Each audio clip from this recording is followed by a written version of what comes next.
Hello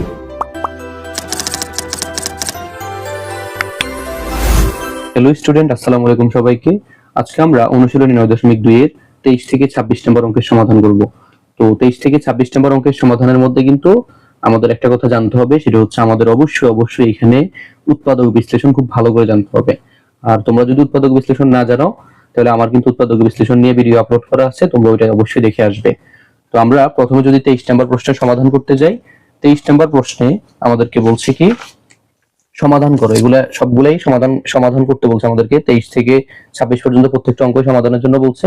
তো এখানে বলছে কি sin theta plus cos theta equal হচ্ছে 1 যখন থিটা হবে, এখানে যে থিটাটা বলছে, থিটা হচ্ছে একটা সূক্ষ্মকোণ যেটা 0 ডিগ্রি এর সমান অথবা বড় এবং 90 ডিগ্রি এর সমান অথবা ছোট হতে হবে। তো আমরা যদি এটা সমাধান শুরু করি, তাহলে প্রথমেই লিখতে হবে আমাদেরকে sin theta plus cos theta equals two হচ্ছে 1। এখানে কিন্তু আমাদের sin theta plus cos theta বা sin থিটার সাথে cos থিটার কোনো সম্পর্ক নেই, কিন্তু যদি স্কয়ার আনতে পারি তাহলে কিন্তু সম্পর্ক আছে। তাহলে আমরা যদি এখানে স্কয়ার আনতে হয় তাহলে কি করতে হয়? সমীকরণে স্কয়ার আনা যায় যদি উভয় পক্ষে বর্গ করা হয়। তাহলে cos থিটা এখানে হোল স্কয়ার হবে আর এখানে হবে 1 স্কয়ার। আমরা লিখব বর্গ করে, সাইড নোটে লিখব। তো বর্গ করলে এখানে কি হবে? sin স্কয়ার থিটা মানে a প্লাস b, এটাকে যদি আমরা a ধরি, এটাকে যদি b ধরি, তাহলে a plus b whole square, তাহলে হবে sin square theta plus 2ab। a হচ্ছে sin থিটা আর b হচ্ছে এখানে cos theta plus cos square theta অর্থাৎ b স্কয়ার ইকুয়াল হচ্ছে এখানে 1 এর উপর স্কয়ার দিলে তো 1ই হবে। তারপর হচ্ছে এখানে দেখো এই sin স্কয়ার এবং cos স্কয়ারের সাথে সম্পর্ক আছে, তো আমরা লিখব sin square theta plus cos square theta equals two হচ্ছে 1, sorry plus 2 sin theta cos theta রয়ে গেছে ইকুয়ালস টু হচ্ছে 1। যেখানে আমরা জানি যে sin square theta plus cos square theta equal হচ্ছে 1 plus 2 sin theta cos theta, এটা বসে যাবে আর হচ্ছে ইকুয়ালস টু 1। যেখানে আমরা জানি যে 1 এর পাশে প্লাস থাকলে ওই পাশে তাহলে হবে মাইনাস, তাহলে হবে 2 sin theta into cos theta equals two হচ্ছে 1 মাইনাস 1। এই পাশে 2 টা আছে, ওই পাশে এই পাশে গুণ অবস্থায় পাশে গেলে হবে ভাগ, তাহলে sin theta into cos theta equals to হবে 0/2, অর্থাৎ sin থিটা আর cos থিটা ইকুয়ালস টু হবে 0। আমরা জানি একাধিক রাশি যেহেতু দুইটা গুণ অবস্থায় আছে, একাধিক রাশির গুণফল যদি 0 হয় তখন তাদেরকে আমরা আলাদা করে 0 লিখতে পারি, অর্থাৎ sin থিটা ইকুয়াল 0 আবার cos থিটা ইকুয়াল 0। তাহলে আমরা জানি আবার sin থিটা ইকুয়াল sin 0 ডিগ্রির মান 0 ডিগ্রি। আবার এখানে জানি cos থিটা ইকুয়াল cos 90 ডিগ্রির মান 0। সুতরাং এখানে লিখতে পারি যেহেতু দুই পাশে sin আছে বাদ থিটা ইকুয়াল 0 ডিগ্রি অথবা থিটা ইকুয়াল 90 ডিগ্রি। এবার আমরা আমাদের শর্ত দেখব। শর্ত হিসেবে কিন্তু 0 ডিগ্রি নেওয়া যায়, কারণ 0 ডিগ্রির সমান অথবা বড় বলছে আর 90 ডিগ্রির সমান অথবা ছোট বলছে, তাহলে দুইটাই নেওয়া যায়। কিন্তু একটা কথা হচ্ছে, এটা মনে রাখতে হবে যে কখনোই কোনো কোণ 0 ডিগ্রি হলে সেটা গ্রহণযোগ্য নয়। তাহলে আমরা লিখব যা গ্রহণযোগ্য নয়।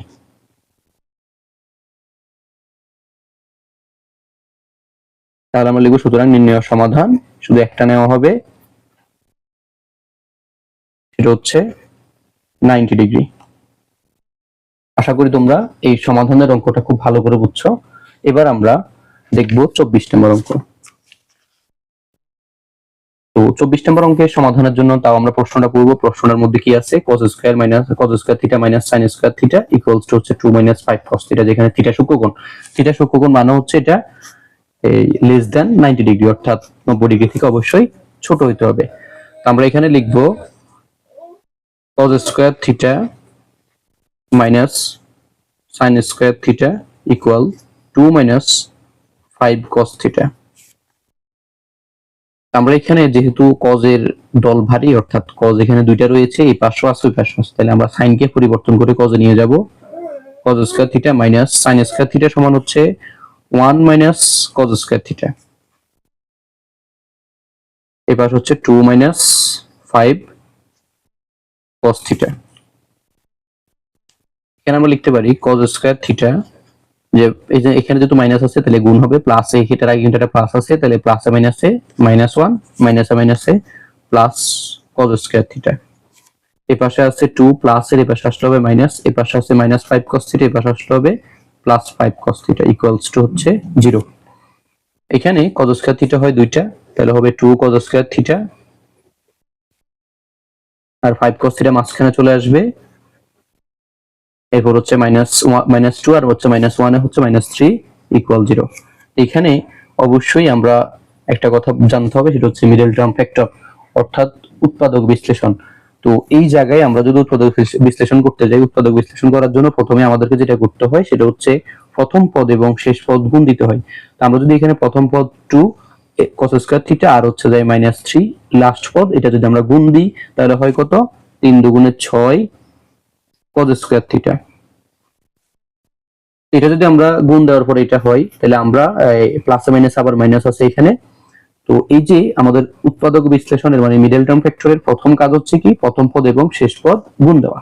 আমরা গুণ করলাম, গুণ করার পরে এই গুণফলকে ভেঙে এমন দুইটা সংখ্যা নিতে হবে যে দুইটা সংখ্যা যোগ করলে হবে 5 cos থিটা, যোগ অথবা বিয়োগ করলে হবে 5 cos থিটা, আর যদি গুণ করি তখন হবে 6। যদি এখানে মাইনাস থাকে তাহলে আমরা বিয়োগ করব, আর এখানে যদি প্লাস থাকে তাহলে আমরা যোগ করব। যদি এখানে মাইনাস আছে তাহলে আমরা বিয়োগ করব। তো দেখো এখানে যদি আমরা দিই 6 কে 6 তাহলে 6 থেকে 1 গেলে 5, তাহলে আমরা লিখতে পারি 2 cos স্কয়ার থিটা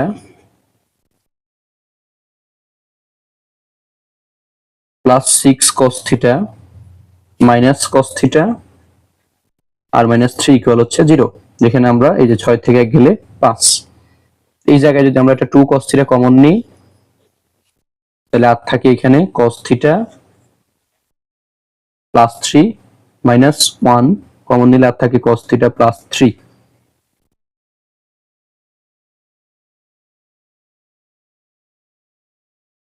তারপর এখানে দুই জায়গা থেকে cos থিটা প্লাস 3 কমন নিলে আর থাকে 2 cos থিটা -1 ইকুয়াল 0। তো আমরা দুইটা রাশির গুণফল, এই যে এখানে কিন্তু মাঝখানে গুণ আছে, তাহলে আমরা এখানে যদি দুইটা রাশির গুণফল 0 লিখি তাহলে আমরা এদেরকে আলাদা করে 0 লিখতে পারি। তাহলে cos থিটা প্লাস 3 ইকুয়াল হচ্ছে 0, অথবা 2 cos থিটা -1 ইকুয়াল 0। তো cos থিটা ইকুয়াল -3। এখন আনুপাতিক কোন সূক্ষ্মকোণের মান ঋণাত্মক হয় না, এজন্য এটা গ্রহণযোগ্য নয়। cos থিটা ইকুয়াল -3 এটা গ্রহণযোগ্য নয়। তারপর 2 cos থিটা ইকুয়ালস টু হচ্ছে 1, 2 এর পাশে গুণ অবস্থার পাশে গেলে হবে ভাগ।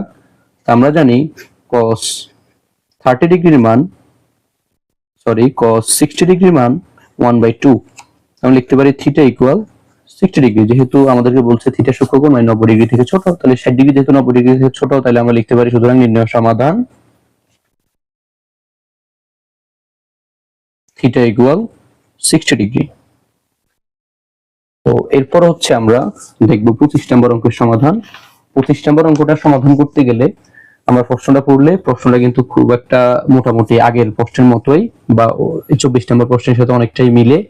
আমরা যদি সমাধান করতে যাই প্রথমে লিখব 2 sin square theta plus 3 cos theta -3 equal 0। এখানে যেহেতু একটা cos একটা sin আছে এবং sin এর মধ্যে স্কয়ার আছে, তাহলে আমরা sin স্কয়ারটাকে cos স্কয়ারে রূপান্তর করব। কিভাবে, 2 ইনটু এটা সূত্র sin স্কয়ার থিটা সূত্র হচ্ছে 1 minus cos square theta plus 3 cos theta -3 equal 0। গুণ দিলে হবে 2 কে 2 মাইনাস 2 কে 2 cos square theta plus 3 cos theta -3 equal 0। এখানে যদি আমরা লিখি -2 cos square theta plus 3 cos theta আর এখানে হচ্ছে -1 ইকুয়াল 0। আমরা এখানে যেটা সবচেয়ে বড় পাওয়ার থাকবে তার আগে আমরা মাইনাস রাখবো না। আমরা কি করব, মাইনাসটা চেঞ্জ করতে হলে অবশ্যই -1 দ্বারা গুণ দিতে হবে, তাই লিখতে হবে 2 cos স্কয়ার থিটা। মাইনাস দ্বারা গুণ দিলে কিন্তু প্রত্যেকটা রাশির চিহ্ন চেঞ্জ হয়ে যাবে, তাহলে এখানে হবে মাইনাস, এখানে হবে +1 ইকুয়াল 0। আমরা এখানে মিডল টার্ম করলে হবে কি, যে 2 একে 2, 2 আর 1 হবে 3, তাহলে 2 cos square theta minus 2 cos theta minus শুধু cos থিটা প্লাস 1 ইকুয়াল হচ্ছে 0। এটা 2 কমন নিলে হবে cos থিটা মাইনাস 1, এখান থেকে যেটা 1 কমন নিতে তাহলে থাকে cos থিটা মাইনাস 1 ইকুয়াল হচ্ছে 0। এখানে দুই জায়গা থেকে cos থিটা মাইনাস 1 একটা কমন নিলে আর থাকে, সরি এখানে একটা cos থিটা লিখতে ভুলে গেছিলাম, তো এখানে থাকে আর কি 2 cos থিটা মাইনাস 1 ইকুয়াল 0। তো এখানেও যেহেতু দুইটা রাশির গুণফল 0 হয়েছে তাহলে আমরা লিখতে পারি হয় cos থিটা মাইনাস 1 ইকুয়াল 0 অথবা 2 cos থিটা মাইনাস 1 ইকুয়াল 0। এখানে cos থিটা ইকুয়াল আমরা লিখতে পারি 1, তার মানে cos থিটা ইকুয়াল আমরা জানি cos 0 ডিগ্রির মান 1, তাই লিখতে পারি সুতরাং থিটা ইকুয়াল 0 ডিগ্রি। আমাদেরকে বলছে থিটা সূক্ষ্ম কোণ, আর তাছাড়া কখনো 0 ডিগ্রি কোণ গ্রহণযোগ্য নয়, তো লিখবো যা গ্রহণযোগ্য নয়। তারপর 2 cos থিটা এই পাশে মাইনাস 1, এই পাশে গেলে হবে প্লাস 1, তাহলে হবে cos theta equal 1/2, cos theta equal cos 60 degree মান 1/2, তাহলে আমরা লিখতে পারি থিটা ইকুয়াল 60 ডিগ্রি। এটা গ্রহণযোগ্য যেহেতু এখানে সূক্ষ্মকোণ বলছে, তাহলে আমরা লিখবো এখন সুতরাং নির্ণয় সমাধান ইকুয়াল 60 ডিগ্রি। তারপর আমরা 26 নম্বর অঙ্কের সমাধানে যাব। তো 26 নম্বর অঙ্কের সমাধানে গেলে আমাদেরকে এখানে প্রশ্ন আছে tan square theta minus 1 plus √3 tan theta plus √3 equals to হচ্ছে 0। এটা সমাধান করতে গেলে আমরা যদি প্রশ্নটা উঠাই tan square theta minus 1 plus √3 tan theta plus √3 equals to 0। এখানে বেশি কাজ নেই, শুধুমাত্র আমরা এখানে কি করব, এই যে 1 প্লাস √3 এর সাথে tan থিটা গুণ দিব, প্লাসে মাইনাসে মাইনাস tan থিটা একে tan থিটা, প্লাসে মাইনাসে minus √3 tan theta plus √3 equal হচ্ছে 0।